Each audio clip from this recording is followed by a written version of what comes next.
কটকটি একসাথে? নিজেকে খুব চালাক ভাবিস তুই, তাই না?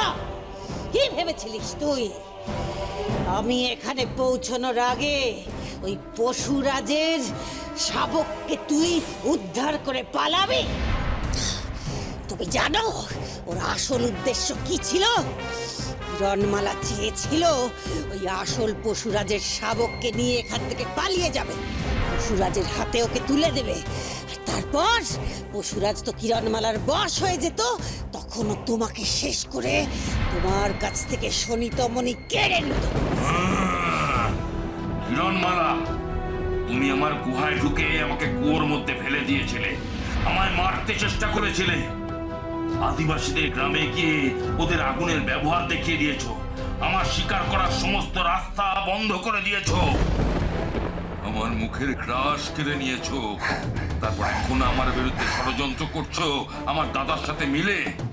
তোমার কি হাল করি আমি, দেখো এবার। কি সর্বনাশ! এরা যে কিরণমালাকে বন্দি করে ফেলেছে, আর কটকটি, হুঙ্কার সবাই যে আছে এখানে। কি করি আমি, কি করি আমি? তুমি আমার সবচেয়ে বড় শত্রু কিরণমালা, আর শত্রুর শেষ রাখতে নেই।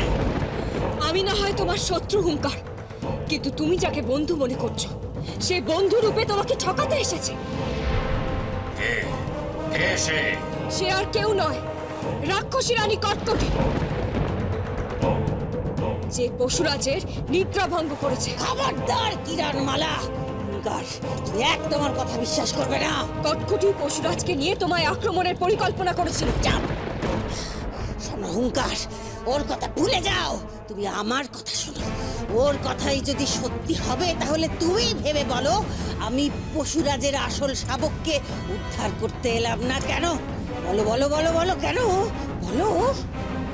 তুই এই করাল বদনের ডেরায় কেন প্রবেশ করেছিলি রাক্ষসী কটকটি? কি উদ্দেশ্যে? ও পশুরাজের শাবককে উদ্ধার করতে এসেছিল, তাকে উদ্ধার করতে না পেরে তোমার সামনে ভালো সাজছে।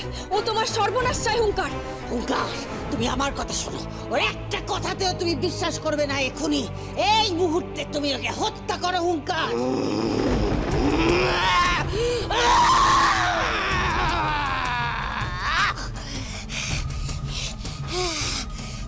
চিৎকার,